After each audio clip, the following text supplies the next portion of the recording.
Bem-vinda à nossa Masterclass número 35. E hoje eu trouxe para você um conteúdo, mulher, que vai ser ouro na tua vida. Então já começa a anotar, pega caderninho, caneta e anote o que eu tenho para você hoje, tá? Hoje eu vou te ensinar 3 formas de você evitar retrabalhos com os seus serviços de engenharia. Seja projeto, seja orçamento, qualquer serviço de engenharia que você for prestar, essas 3 orientações que eu tenho para você hoje vão te ajudar. A primeira delas é um contrato bem feito, mulher. Tu não tem ideia de como que um contrato bem feito salva a tua vida. Então, em um contrato, você tem que descrever tudo que esse cliente vai receber com o seu serviço e tudo que esse cliente não vai receber. Então, tudo que está incluso e tudo que não está incluso, você também precisa colocar questões de honorários, as alterações, por exemplo, se for um projeto, quais são as alterações que você pode fazer? Se for um projeto, quantas alterações esse cliente tem direito? Tá? Então você vai descrever tudo isso lá dentro do seu contrato.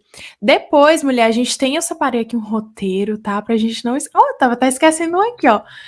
Então, depois a gente vai ter aí o pré-briefing. O pré-briefing já fala, é pré, é antes de assinar contrato. Esse pré-briefing é justamente o que o seu cliente precisa. Do que ele precisa, mulher? Enquanto você pensa aí, eu vou molhar minha garganta. Então, do que ele precisa? Ele vai te falar tudo que ele precisa para esse serviço.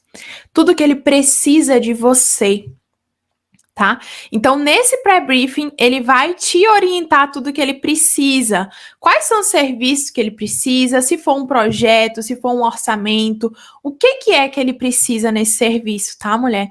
E aí você vai fazer esse pré-briefing, ele serve justamente para você precificar o seu serviço, tá? Então, você tem aí outras Ingeclasses aqui, então só assiste e aplica. Hoje a gente está falando de retrabalhos. Né? Então, depois a gente entra nessa parte de pré-briefing, né?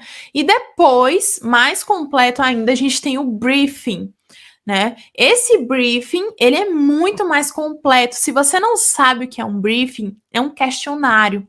Nesse questionário, pergunta até da rotina do seu cliente. Então, esse cliente, isso serve muito para projeto, tá? Então, esse cliente, ele vai te orientar sobre tudo, né? São mais de 30 questões, né, para o cliente responder, para você fazer com esse cliente. Então, por isso que eu deixo o briefing para eu fazer depois do contrato assinado, porque leva tempo, demanda tempo. Então, o briefing e o pré-briefing é um questionário, né? Só que o pré-briefing é muito menor, é só para você ter uma noção de quanto você vai cobrar, tá? Então, nesse pré-briefing, você vai só o macro, né? Vai perguntar para ele o macro, só para precificar. Já o briefing que a gente faz após o contrato ser assinado, aí sim, tu vai sentar com ele e vai perguntar tintim por tintim. Tá? E isso vai evitar retrabalho, porque ele vai te dizer o que ele quer, como ele quer e do que ele precisa, tá? Depois a gente tem uma boa comunicação, né? Uma boa comunicação tem que deixar tudo muito bem claro. O que ele ganha fechando com você? O que não está incluso? Como que funciona cada uma das etapas desse serviço? Então explica para ele. Tu vai explicar para ele como funciona tintim por tintim, o que está incluso e o que não está. Para que fique na cabeça dele, para que ele entenda, para que ele tenha essa oportunidade de tirar as dúvidas com você. Então, uma boa comunicação atrelada com uma boa apresentação de proposta, isso também vai te ajudar a ter menos trabalho, a parar de pagar para trabalhar, mulher. E aí, por fim, análise de viabilidade financeira.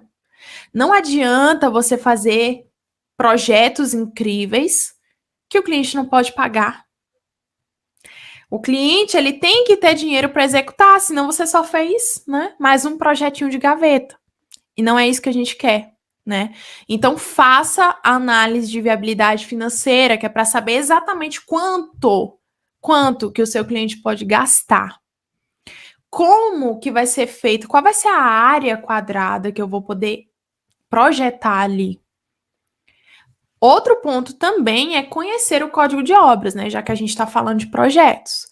Então, conhecer o código de obras também é importante para você saber ali, né, quais são os parâmetros para eu poder executar uma obra, para poder projetar, que daí você já vai ter uma base de quanto que você pode usar ali do terreno para poder projetar, para poder construir.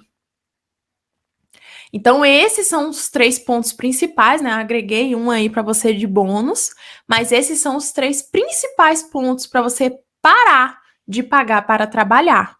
O overview, mulher. Então, os 3 principais pontos para você não ter mais retrabalho com seu serviço de engenharia e parar de pagar para trabalhar é contrato, briefing, uma boa comunicação, uma boa apresentação de proposta e de bônus para você a análise de viabilidade financeira, para que você consiga fazer com que o seu cliente execute aquele projeto. Não adianta ter projetos incríveis se ele não vai poder executar. Espero que você tenha gostado dessa Engie Class, mulher. Tô muito feliz de te ter aqui. Já, ó, manda essa aula para uma amiga engenheira ou arquiteta ou técnica. E aí, sabe o que tu vai fazer agora? Curtir e comentar esse vídeo e também se inscrever no meu canal, que eu não tô aqui gravando vídeo à toa, né, mulher?